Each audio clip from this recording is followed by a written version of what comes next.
Hey, I'm Shaye Warner, and you are listening to the Casual Cattle Conversations podcast.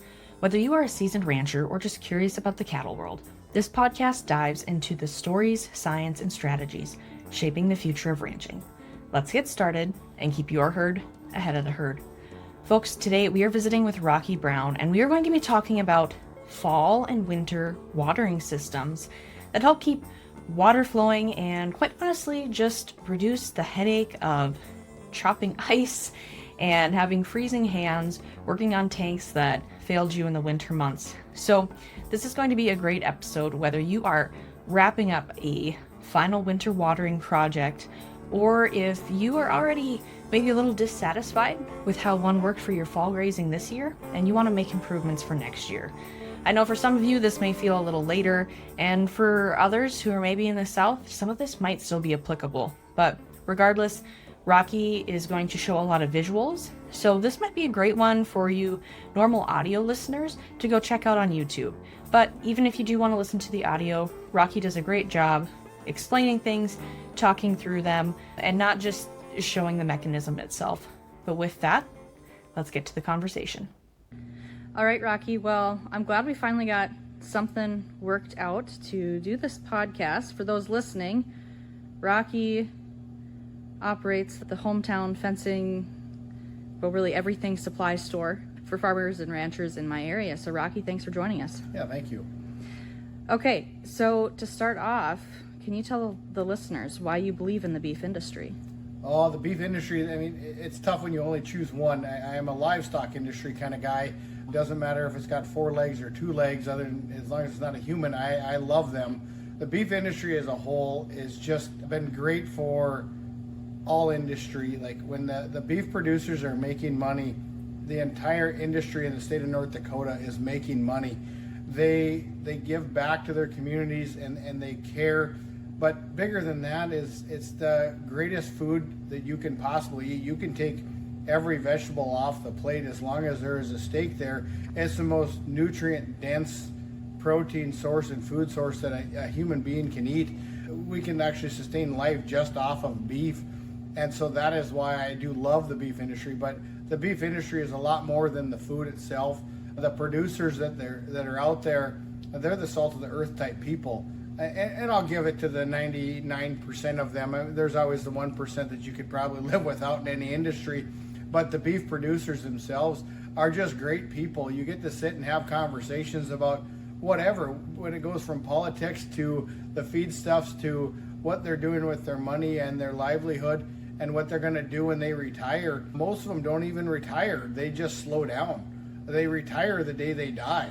On 90% of all beef operations, none of them ever truly 100% walk away.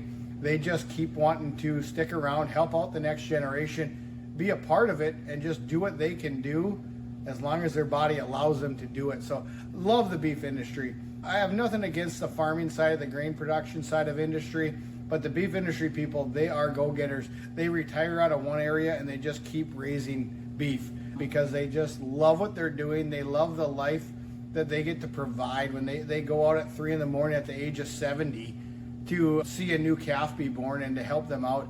There's very few other industries that at that age are still going out there and truly enjoying what they're doing.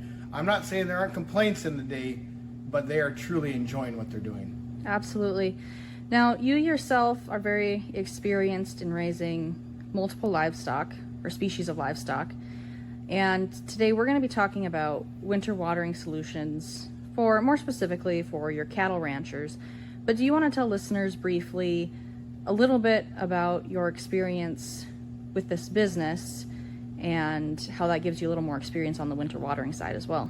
This business is just a great business. Wald Fencing, 90% of the products that are sold at Wald Fencing have been handpicked by our consumers. They've been at some random egg show. They saw something on a YouTube. They saw it on a podcast. They saw it at wherever, another store. And they're like, oh, you got to get this. This thing is so cool. You got to start selling this. We need this. So we are very customer driven on what we're selling here. It just comes so easy for us to sell the products when the customer's the one begging us to sell it to them. we're going to talk a little bit later on about Ritchie Waters, and I was not going to be a Ritchie Water dealer, not because I didn't like the product, because there was another dealer very close by, and I had no real reason to be involved with that. After 4 customers in a row came to me asking me to sell Ritchie Waters, I became a dealer for them. So we're very customer driven. Our store is a little different than most other egg supply stores you're going to go to. We don't care as much about the human as we do about the animal. We don't have a pair of coveralls in the place. We don't have a pair of muck boots. We don't have a lot of girly things. We have a pair of gloves. We have now gotten into Milwaukee where we are selling a few heated jackets. But after that, that's about as close to apparel as we're going to get. We do have some pop and candy bars, I guess. But after that, we don't care about the human. We care about the animal, either taking care of it, feeding it, watering it, or keeping it where it belongs. And so we just focus on those types of things, and it's made our company grow exponentially over the last 10 years. The company's been in business since about 1998, mostly as a custom fencing company. And then in 2015, when I got involved, we really grew into the retail and now wholesale side of our business.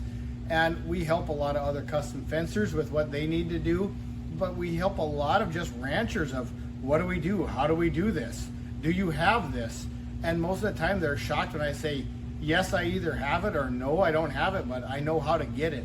Where a lot of other stores that they're used to, nope, we don't have it, sorry, and they don't ever put forth that extra effort. So our employees are just phenomenal of asking questions. Another big difference is our employees all have either currently have livestock or have had livestock at some point in their life. And so that goes a long ways, because we're not just sellers of the product, we're also end users of our own product. All right. Now, on the topic of winter watering, what are the top, maybe 3 considerations that ranchers should keep in mind if they're putting in a new system? All right. Well, that's a very loaded question that could go on. It's going to be a lot longer podcast than most are used to. So winter watering, you got really 2 choices. Is it a temporary winter watering that we're just trying to use up some residue grazing, or are we going permanent winter watering, and they're going to be there where we're running our cows on this 40-acre area, and this is where they're going to be calved out and they're going to hang out here, or are we running 1,000 head feedlot operation? So you got to consider out which one we're doing, it temporary or long term. Really, I guess you got to think that route. There's a lot of temporary options that we have here, and that's what most people are most interested in. The long-term stuff are all pretty common. You're going to talk your Cobets, you're going to talk your Ritchies, you're going to talk your concrete type waterers that already have heating elements involved with them, or you're going to talk tire tanks, things of that nature. That's more of your permanent side of things. Where a lot of people struggle the most is really on your temporary winter grazing or fall grazing, going into that January. We're running, it kind of depends on where you live, what you consider winter. Like a Texas winter versus a North Dakota winter, we're talking vastly different things. And although Texas can get the shock and awe out of some snow once in a while and it's pure pandemic, so you got to really kind of differentiate those things. But the biggest thing is if water is moving, water's not freezing. So if you can keep that going and water is always moving, your water is fine. So those are kind of some differences we're looking at. Do you want to talk or touch on some solutions or options for those temporary watering scenarios? Because I know this audience really likes, well, I know a lot of ranchers are really working on extending that grazing season for obvious input cost reasons, but watering is usually the biggest constraint. Watering is always the biggest constraint. There's so many people like, oh, we want to do some fall grazing. Fencing's easy. I can teach you about fencing in a matter of about 15 minutes in person, and you can leave here with very little input cost, and you got your fence put up, and you have no real ability to actually water them. And without water, there is no fall grazing. Obviously, it depends on your water source. Are we running on a rural water system? Are we running on a well, or are we running off or sucking out of a dugout or slough? So there's some things like, and not everything that I'm going to talk about that we actually sell here. So these are things like we'll just talk with customers. So like if you're running out of a dugout or a slough, so it's just a random pond of water. I've had customers will just set up, they'll just buy a generator. They'll put a certain amount of gas in said generator. Once they figure it out, and they'll just run the generator with the hose pumping it up to a random like 2-horse stock or horse trailer that's worthless to most people, and they'll just have a tank sticking out of the back of it because that's where the generator can be. And once it runs out of gas, once they have the timing figured out, and it just continually flows. And when it overflows, it just runs right back into the dugout or into a slough or water source. So that's a quick, easy way to do it. Not wildly efficient, and if bad blizzards show up or something like that, it doesn't really work the best, but it's that continual flow. It never shuts off. The generator is always running. It's a 24/7 run, and you just build a certain amount of fuel source for that generator to keep going. So that's one really quick, easy option that I've had a handful of guys do, and it works. It works fine. It all is based off of number of head. If your water tank can handle the quantity of livestock that happens, it doesn't have to be in a stock trailer. It can just be out in the wide open, as long as you have the ability where that water can run back to its current source or its original source. After that, if that's not your go-to, you're going to want to go. You probably have like maybe a deep hydrant, that 7-8 feet deep hydrant, depending on what part of our country you happen to be in. And then you need continuous flow, because once you get to that 0 degrees Fahrenheit, we're freezing, or 32 below, we're freezing. And so you got to get constant flow going. We run a lot of this current system right here. This keeps the valve underneath the water. So this is a brick that we have. You can buy it at any random hardware store. We developed this stainless steel system here that clamps onto the brick. This is a great company called Watson Manufacturing. Makes great products, but it's a continual flow system. I don't know if you can see it from that side, but you just turn this petcock on. And so even when this float reaches the top, and so this will shut off the valve. So normal summer grazing, that's fine, we're shut off. But once it shuts off, this is below the valve, and now this water will continually flow through this copper tubing. Now you can change how much that's flowing by adjusting your petcock. The other thing with this company that's really cool is you can actually run a double copper tubing, so you can have one go this way and shoot over towards the side of your tank, and you can have another one come up and go right underneath your valve. And you want to keep that like 4 to potentially even 6 inches below your float here, so that it doesn't freeze in. Because if you do that, it'll keep just a little bit of a ring of water around the outside of this valve, so it doesn't freeze in. So as soon as the cattle drink, it drops down, and then the natural valve itself just starts flowing, and this copper tubing is no longer happening anymore. It's just letting the water come out of here, and that continual flow. But as soon as it shuts off, and we're at like, we'll just say 10 o'clock at night, and the cattle are no longer needing water. They ate, they grazed, they're good. It's only onesie, twosie cows. This is continually flowing. And what happens there is whatever water source is feeding this, it's still going. We've had customers here in North Dakota, right in McIntosh County, they go into January and they're just running off of a hydrant into just a basic 8 or 10 foot steel tank. Whatever random brand you want to come up, H&W, Tartar, it doesn't really matter. Just a basic steel tank and a hydrant. I had landlords call me that were not real happy with me promoting this because they were really worried about freezing up their water lines. And I said, just trust me, it will work. We got to monitor it. It's something you got to check daily, because nothing's foolproof. There's not one thing that I will say here or any product that I will promote that is foolproof, that is the silver bullet. There is no silver bullet. But this is a great thing. We've sold these for years, and it's been a great tool that gets guys on corn stalks, on any form of residue grazing. It's huge. The other thing that people got to consider when they're doing residue grazing, it depends on what you're grazing. If it's a cover crop and you're talking like turnips and beets and whatever cocktail you're putting together, there's a lot of moisture in those actual products. So cattle actually need less water consumption when they're grazing a cocktail type cover crop like that. So we can kind of monitor that. And it also depends on what the requirements of that animal is, how late you calved and what type of calves are still on that cow, if they've been pulled or not. Water consumption doesn't need to be as high as you sometimes think. There are a lot of ranchers that do believe in like those cows can just eat the snow. Yes, they can, but they're consuming a lot of energy while they're eating that snow to bring the temperature of that snow up to a proper temperature for them to utilize. So I'm not a big believer in a true beef production agriculture that snow is going to give them enough water content to do everything that you need that animal to do. Another option still made by Watson here, it's called a sweeper, and this will change as the water temperature changes. Once it gets so cold, I think it's 41 degrees, it turns on. What happens then is It's the same concept here. This bleeder valve you'll have on, and so even when this valve is off, floats up, tank is full, this will start peeing water right out of here, but it's all based off of temperature, not based off of the float. The float shuts it off, it's just hanging out, shut off, valve is done. But once this little cylinder right here gets so cold, it's gonna open up and water is gonna start peeing out of here. And it'll go more aggressively as it gets colder, so that it'll keep this open. And what that does is not so much about this valve. I'm not really worried about the valve at all, because the valve in this setup, the way we design this, it's at the bottom of the tank. If your tank is completely frozen solid, they've been out there way too long. I'm more worried about the water source. I'm worried about the hydrant. I'm worried about whatever hose you've chose to feed it. That's what I'm worried about here. So this is just keeping your hose and your hydrant open. So those are really good. These two are my favorite fall grazing. Get into that January, totally weather dependent. We've had some really tough Decembers, but historically in North Dakota, we can handle this type of setup mid-December to early January. It's not all the time though. Too Tall Tom Szymanski out of Fargo, he might argue with me on how good the weather can be in North Dakota at certain times of the year, but these two are kind of big pushers that I have no problem standing behind for that fall grazing situation. Okay.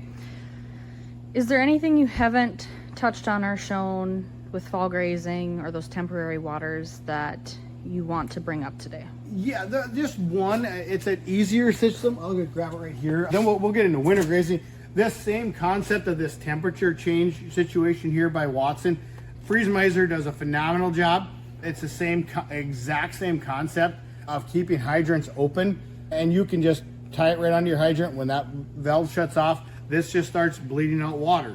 It comes right out the side. It's a very economical choice for keeping hydrants open. You just have to have it prepared that it's going into another tank, or have your tanks adjusted correctly. Otherwise you end up with a huge ice mess. And with any of these, they take adjustment, and it takes figuring out how much water your cattle are drinking. And so you might need to adjust these. That's why I love Watson. They're so easy to adjust. It's literally just a carabiner where you just are adjusting the float down a notch or two. You got to learn. One year you had 80 cattle there, the next year you have 60 cattle there. You're going to adjust how high that valve is going and when it will shut down. I mean, for this example, we have these chains welded up to just kind of example what a flow could look like. Normally these chains are loose.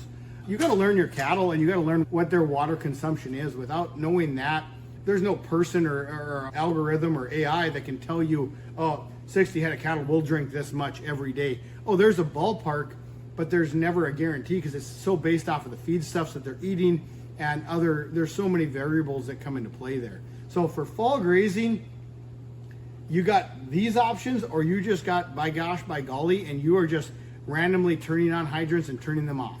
Those are really your options of high level maintenance of the ranch producer, and you're out there turning the hydrant on, letting it fill for so long, all the cattle come in, they drink, you shut it off, you let them drink it down, and then you come back the next day and you sit there with an axe and you're chipping ice away and things of that nature. Yeah, those systems aren't very fun. No, they are. They're work. They work to a point, but I know we have a few setups for fall grazing where you turn the water on, you check the temperature, you turn it on and off, and you go from there. So yeah. Are you looking for new ways to beef up your favorite beef meals? Let me introduce you to my favorite seasoning, Pluck. I pluck my steaks, I pluck my burgers, I pluck my eggs, I pluck just about everything I cook, because this variety of seasonings not only complements animal protein, but also allows me to incorporate organ meats into my diet without tasting them. You can try it for yourself at eatpluck.com and use the code SHAYE for a 15% discount. That code is spelled SHAYEWANNER, and again, that website is eatpluck.com. Okay, so winter watering. Winter watering gets, we'll just say, a lot easier. We're going to go over this direction for winter watering, and I don't sell everything here, and there's going to be people that have a lot of opinions on what the best watering system is for winter watering. We can talk tire tanks. Tire tanks have their place. I don't currently sell tire tanks but they do have their place, especially in the winter system. If you are using tire tanks for winter watering, my recommendation is clean them out. That's my beef with tire tanks, is people don't clean them out often enough. The algae buildup and things of that nature cause problems. However, they are indestructible. They do bring a lot of insulation to them naturally as a big thick chunk of rubber, and they have, most of the good tire companies or good tire tank companies have really good riser tubes. If you're going to go to that route, make sure that they have stainless steel bolts, not just regular galvanized bolts holding everything down. They got to have stainless steel bolts. They got to have a really thick bottom plate, like, because that when that stuff rusts out in like 10 years, you are hating your life in January or February. So you gotta like buy good. Like I said, we don't sell them, but when you're looking at them, buy good quality stuff that's gonna last, because they don't fail in July. They fail in January and February when your hands are freezing and now you're dealing with cattle that need water, and it's just terrible. But tire tanks are a good option. Very popular in our tri-state area, maybe even quad-state area. Tire tanks are a great option. But my big thing there, if I'm going to make a recommendation, is clean them out. Get a transfer pump. I don't care if it's battery operated or electrical operated. Get a transfer pump of some form and clean them out often, because fresh water is so important. Two other options that I do sell here. We have the Cobalt Waters. It's an energy-free water. And if they work in the state of North Dakota and most of Canada, I don't know the entire country, but they work for majority of the state of North Dakota. I have multiple customers. We just started selling these here this year, and it was purely, this is 100% a product that is also from customer base. They about got pitchforks and fire to say, you got to start selling these things. We love them, but we can't afford to keep shipping them one at a time to our personal places. So we got these in, but don't skimp on how deep the tubes need to go. In North Dakota, we got to go deep. We got to go at least 8 foot deep. We need to get that thermal heat to come up. These can be energy free. I'm not saying you'll never see ice. You will need to, you got to monitor these. In North Dakota, I don't care if it's a Ritchie water that's hooked up to power, you need to monitor them. Water is that important. But most of my customers, they can go out and break the ice away with a claw hammer, or maybe just even the random farmer pliers that's sitting on your pouch, and you can just bust a little bit of that 1/8 inch chunk of ice away. This is the long tube that actually goes into the ground. That goes 100% into the ground. And then this is what they drink out of, but this needs to be buried to about here. So you're only going to have about, we'll call it 2 foot exposed out of everything you see here. And what's awesome here is they have the same concept going on inside as I'm describing over here, is that valve and the water supply is all in the water. The water itself doesn't freeze. The top of the water is what freezes. And it takes a long time from the top of the water to go all the way through to freeze an ice cube up 100%. If we end up with some frost or some freezing that we have a lot of issues with, this whole tube can come out. The whole water supply. This is what the water supply looks like inside this one. You can actually, there's bolt holes in there, and typically it's bolted in. You just remove those bolts and you can take this whole thing out, and you can either dump it, or if you really have a bad problem, you hadn't been there for a number of days and it's out way in the elements with no wind protection of any kind, no trees, no nothing, you can actually shut a valve off right underneath. There's enough hose that it comes with. Shut the valve off, disconnect it, and take this into your shop and thaw it out and bring it back. And it comes with a cover. You can put a cover right over the top so it's trapping in the geothermal heat. This is what the cover looks like on this large diameter one, and you can trap all that in while you're thawing out that main water source. So a great product. It took me years to just buy into it, but it took me a lot of YouTube videos to actually truly believe in it. And then it really took me about, maybe I was a little slow learner, but probably like 20 customers like begging me, like, just start selling them. But great when you don't have the ability to bring a power source to your water. Excuse me. You bring geothermal heat up to your water, and this product is phenomenal. Insulated all the way from right here, which would actually be buried to here, all the way down about 8 feet. That's all insulation, so it's not letting any of that geothermal heat escape into the earth. So it's trapping it and bringing it all the way up and keeping it going. I mean, I got guys, they'll only run like, I had one guy who's out of Bismarck, he runs like 5 horses on them. I mean, we're not talking volume of livestock, Where some people are like, oh, you got to have 300 head of cattle or 300 head of blah, blah, blah to keep it open. The guy at Bismarck, and I think he might have had some wind protection and stuff like that, but I don't care what wind protection is. In North Dakota in January, February at 30 below with wind chill, I don't care with 300 head. It's dang cold, and it's tough to keep a water source open. And he could come out with his pliers out of his little pouch, and he would just pop around a little bit, throw a little bit of ice off to the side, and it's good to go. Cool thing with this, you do want to put some product around it. It doesn't have anything to do with keeping the water open, but they make the tire mats that you can fit that'll put all the way around this, so the cattle are standing on that instead of dirt. There is a company, I can't think of their name, where they actually make a concrete pad that's in little quarter circles. They can go all the way around it as well, because it's a good place for the cattle to stand on. While you're on the topic of concrete pads and talking about some more permanent solutions, do you want to touch a little bit on what producers should keep in mind when they put a concrete pad in? You know, how big should it be, etc.? Absolutely. The concrete pads are just protection and landings around any water source. I don't care if it's a tire tank. It doesn't matter. Cattle wash out every spot that they're ever at, because if you make them step up on it, they wash away that landing zone as they walk away every time. The concrete pads that are currently available, even including what I sell, and some of it's just based off of weight, like you can only handle lifting so much. We sell a 5x5 and a 6x6 concrete pad. 90% of those, or now not almost 99% of those, are all sold for Ritchie waters, because they have a hole in there for the riser tube. If I had the ability to lift more, or the ranchers had the ability to lift more, because these concrete pads can weigh right up to a ton, and so skid steers struggle once you get past a ton. The common rancher skid steer, and if you're not in some form of commercial landscaping business, a 1-ton skid steer capability, because it's not just the 1 ton that's close to you, it's 6 to 8 feet out from you, and it makes it really challenging to lift. The perfect situation, in my opinion, is you want to have enough padding or landing, or whatever term you want to use, to put all 4 feet of whatever species you're feeding on it. So my thing is to keep it ground level. Don't make them step up, because if they step up, it's no problem, but they got to step down, and every time they step down, they're washing out. So try to get enough space so that all 4 feet of that animal can stand up on top of that pad, whether it's a rubber mat of some form or concrete. I mean, pick whatever material you're trying to use. There's rubber belting.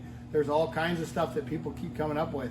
And there's new stuff we'll find out in 10 years that we don't even know exists. Could be wind tower blades, as far as I know, that we're going to be using as some form of a livestock windbreak or water pad. Get it big enough, go bigger. So those are the two things that are readily available that a lot of people buy. It's going to be a rubber mat of some form, whether it's a weaved together tire mat or it's concrete. But a lot of people, like around, if you've been at Wald Fencing, that I talk them into is, I'll go with rough cut green treated lumber. Go big, because you can go 16 foot by 16 foot. And now you can use a 6x6 timber, put it underground, just make it all level, and you can start screwing all this together, and you can build that in your shop. You know how hard it is to find a concrete guy to come out and pour, like, I don't know what that would be, like a quarter of a yard?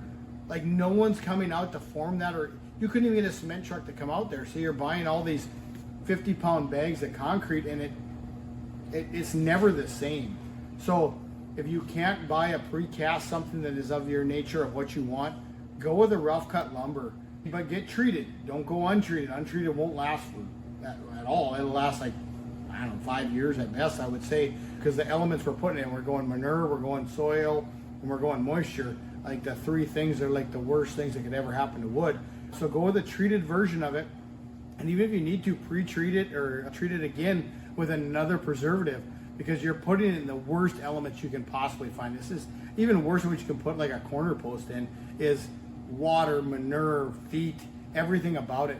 But I have a lot of guys, myself included, I have not put in a concrete or a tire mat pad in a decade now. All of mine are going to be built out of rough cut treated lumber, 2-inch minimum thickness, and I'm going to go either 8x8 or 8x16 pads, so the entire livestock can step up on there. They're on it. And I didn't think it was that big a deal until I had an underground water break. And what was really cool is I could pick the whole thing up, set it off to the side, excavate the whole thing out. I didn't do it personally, but I hired somebody. They fixed it, and I used that same pad again. I didn't break any part of it. The concrete pads, you start moving them too many times, you're breaking them. This rough cut lumber, you picked it all back up again and set it right back down in the same hole. So it was a reusable thing. No, you don't always want to prepare for failure, but in that case, I was preparing for failure, and it worked out in my advantage. Okay, Rocky. So while we're on kind of some of the permanent watering solutions,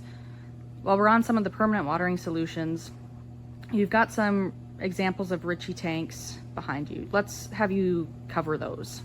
Okay, so Ritchie water, it's been a tried and true product for North Dakota, the upper Dakotas and Montana, everything upper in the cold temperatures. This is, the product's been around, I don't know the exact number of years it's been around. Be careful with Ritchie, because they will make products. They make an all plastic one where the trough is plastic and everything. And some people will try to talk you into buying those because they're cheap. Do not buy them if you live in North Dakota, South Dakota, Montana, Minnesota, anything along that parallel or north of us. Do not buy them. They're meant for inside maybe a horse barn at best, or south of Nebraska. I'm very much against the all plastic trough situation. There are dealers out there that will promote them, and it's a cost thing. It looks cheaper initially, but you spend more money on tank heaters to keep them open than you will on just buying the right product. So we only sell the Omni versions, where they're going to have the stainless steel trough, they're going to have elements underneath, and that is the only way you need to go if you're up here. You go south of Nebraska, those plastic systems, I bet they'll work fine. I got no beef with them down there. Up here, it's a salesman that doesn't actually use them that is probably promoting them because it's a cost thing. So just be careful with that. Ritchie makes great products. All of their products are great as long as they're sold in the right regions.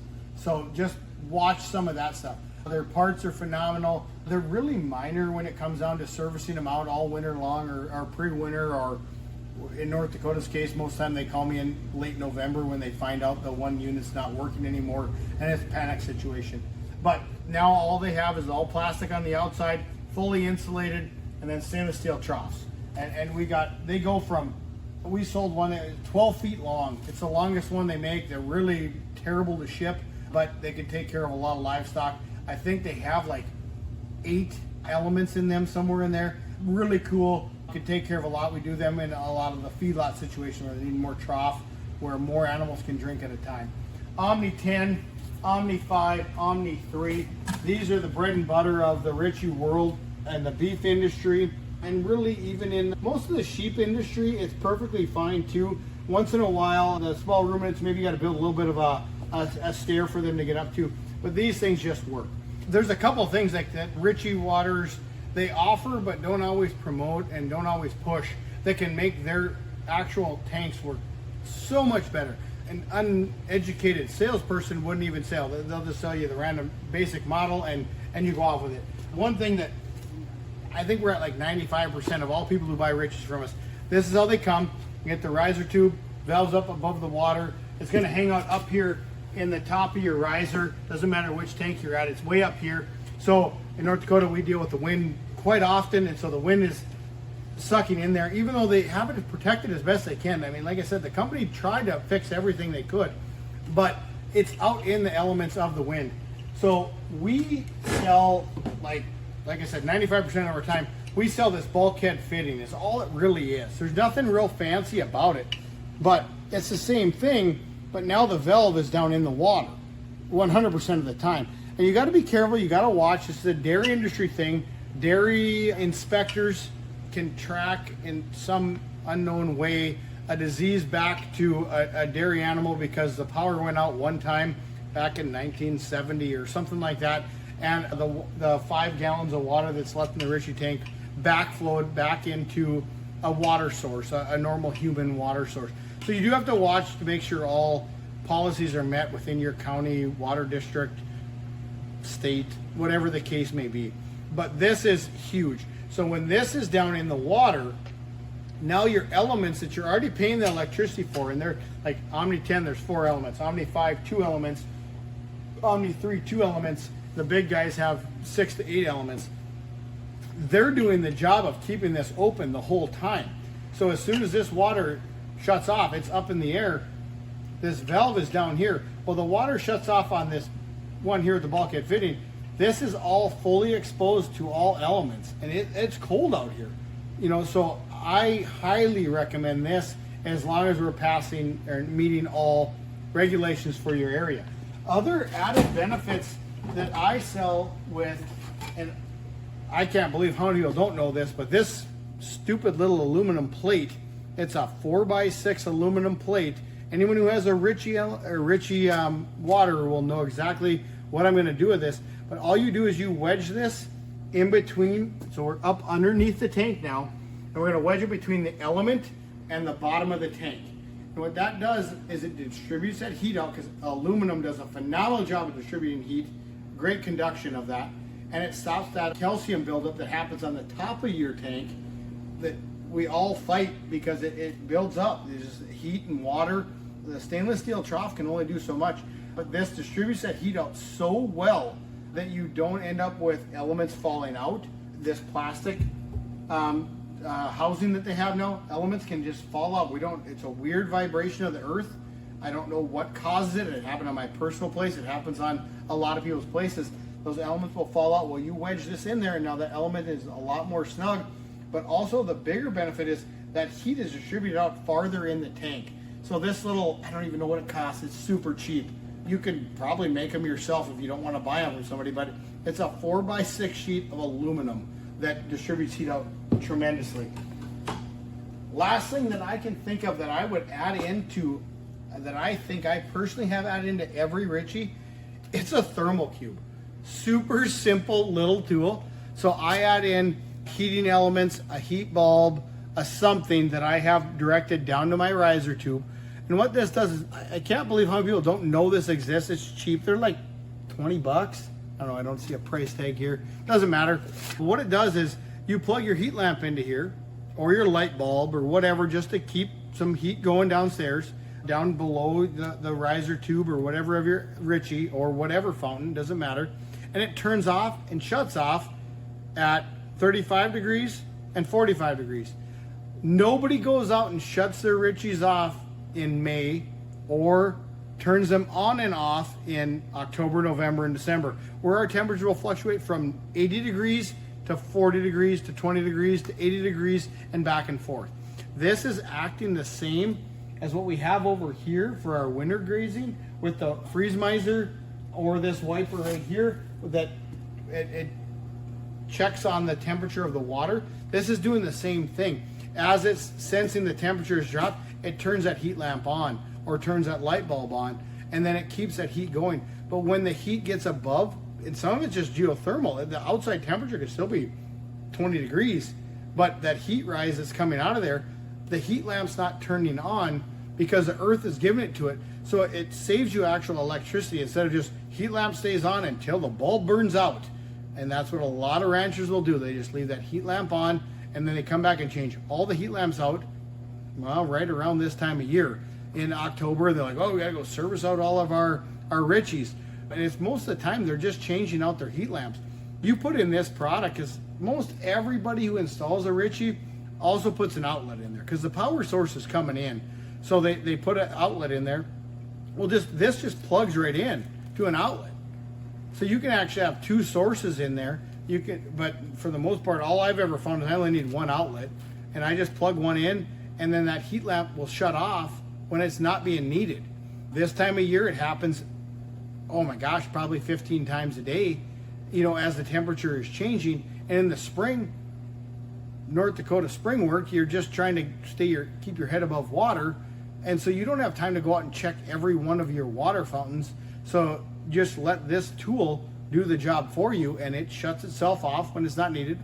Typically during the day, the sun is giving some power. We're finally back in March, April, May, where the sun's got some power, and our Ritchies or our fountains are doing fine.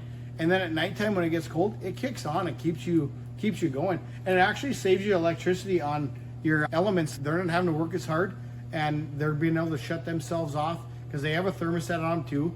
Big thing is adjust your thermostat. I do recommend that. Most people don't. They just turn them on high, and you can like make ramen noodles in your kettle's Ritchie at some point. But this is a really cool, really cheap product that I find a lot of people don't know about. But those are about it for the add-ons that I would do to a Ritchie. Okay. So, Rocky, one thing we haven't touched on is, or the random, tank heaters that you can plug in. I mean, I grew up throwing heaters into tire tanks, whatever it may be. Do you want to share about some of those? Yeah, there's only really a couple of major tire tank companies. Where did I put my tire tanks? Right over here. Miller makes tire tanks, and Farm Innovator. Those are the main two companies. There's probably more, and I'll get blasted for not mentioning them. These are the main two that I do. So there's floating, and you can run your random floating. Like North Dakota, I don't even know why we make 250 watt or 500 watt. Everybody just buys the 1500 watt, some form of tank heaters. I'm not a floating tank guy. I don't like, they make guards, you can put guards around them, things of that nature. But if you got a plastic tank, now you're melting your plastic tank. If you got a rubber tank, you're gonna start melting rubber. They're fine for steel tanks. Well, nobody's buying this thing for their steel tank. But floating tank heaters, what I don't like about them is they're just at the top of the surface, so they're only warming up the very top 1 to 2 inches of a water tank, and then that heat is dissipating up into the air, and it's gone to keep the rest of the earth warm. So I'm not a big floating guy. We sell a pile of them, but I'm not a big promoter of it. If you come into me, I'm not going to talk you into buying a floating de-icer or tank heater. I do love a good submersible heater though. As long as and I don't care what brand, Miller makes a great one too. Farm Innovator is the one that I am currently in love with. They seem to do the best. They last the longest. And like I said, there could be other companies that make better ones that I'm not even aware of. And hopefully with this podcast that somebody puts me online with blah, blah, blah company is the best and they're the cheapest and they last the longest.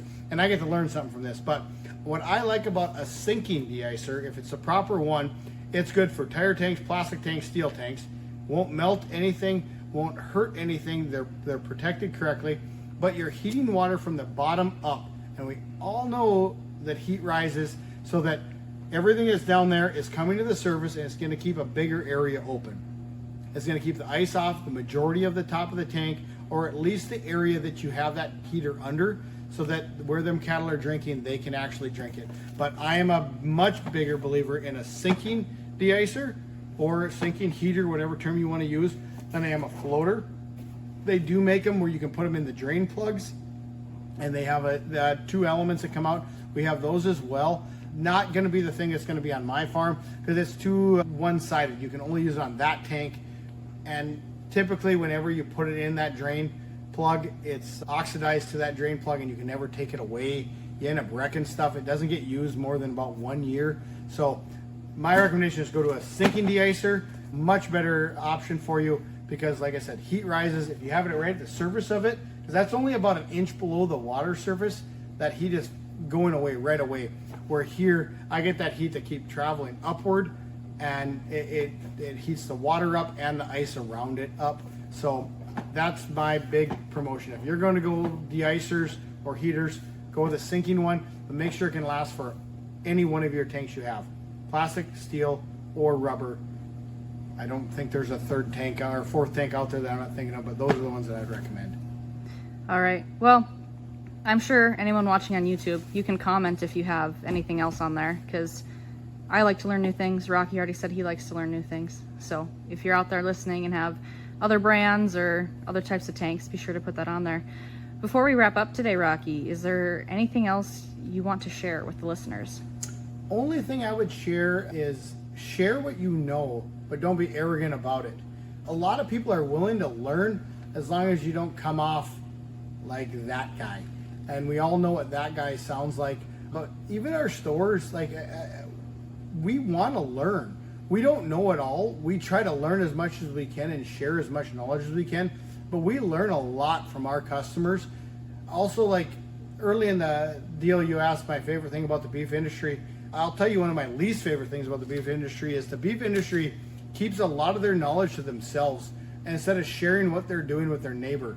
I catch it often of like, what bull are you using? I don't want to tell you because I don't want you to be as good as me on raising heifers, or my steers got to look better at the sales barn, and they got this little man syndrome of trying to be the best beef producer in the county or in the region, or whatever term you want to go. Share what you learn. When you go to an egg show and you learn about a new product or learn about something new, tell your neighbor, or tell somebody, tell your best friend, or tell your biggest enemy. I don't even care. But if you share with them and they become more successful, unknowingly you will become more successful, because the beef industry itself will rise together and will not be able to be stopped. So share what you know. The worst thing you can do is be the smartest person in the room and not share it with anybody. But don't be arrogant about it. You want to share it where you actually want other people to learn from you. So that'd be my last tidbit, is share what you know. Absolutely. Well, folks, if you're listening, thanks for joining us today. And be sure to check the show notes for any resources that were mentioned throughout today's podcast. And remember, the best way to support this podcast and all your other favorite podcasts is to leave a rating or review, and better yet, share it with a friend, because in the beef industry, word of mouth still means a lot more than anything else. But with that, happy ranching, folks.